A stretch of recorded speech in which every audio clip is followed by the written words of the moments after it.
একটি মনাহারি দোকান ছিল, দোকানে অনেক পানি ছিল। রাত্রি 11টা 50 মিনিট। সখীপুরে গভীর রাতে অগ্নিকাণ্ড, 3 দোকান পুড়ে ছাই। গৌরাঙ্গ বিশ্বাসের তথ্য চিত্রে দেখুন বিস্তারিত।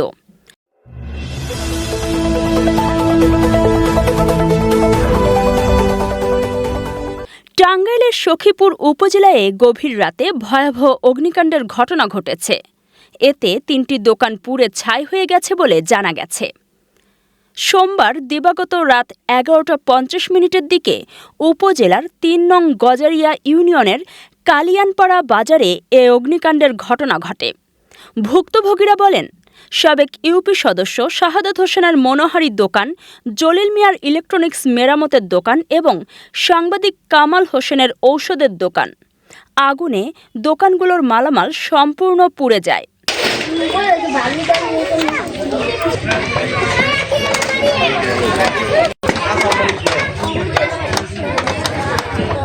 স্থানীয়রা আগুন দেখতে পেয়ে দ্রুত নিয়ন্ত্রণের চেষ্টা চালালেও আগুনের তীব্রতায় অল্প সময়ের মধ্যেই দোকানগুলো ভস্মীভূত হয়ে পড়ে।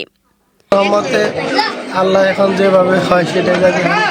এখানে আমি দাবি কার কাছে করবো? দাবি কিছু করার কিছু। আগুনের সূত্রপাত কিভাবে হয়েছে, কিভাবে সূত্রপাত এখন তো প্রাথমিকভাবে এখানে তো ইলেকট্রিক ছাড়া কারেন্ট ছাড়া কিছু হওয়ার সম্ভাবনা নাই, কারণ এখানে হয়তো বৈদ্যুতিক শর্ট সার্কিট থেকে হয়েছে, যেহেতু দেখি নাই এইভাবে আর ধারণা করতে পারতেছি না, হয়তো অন্য কোনো হতে পারে। কিন্তু যেখানে আগুন লাগছে সেখানে বৈদ্যুতিক কোনো তার ছিল, যেখানে এসে প্রথম আগুন দিচ্ছে। আপনি কি আগে সন্দেহ করেন? না, আমি কাউকে সন্দেহ করি।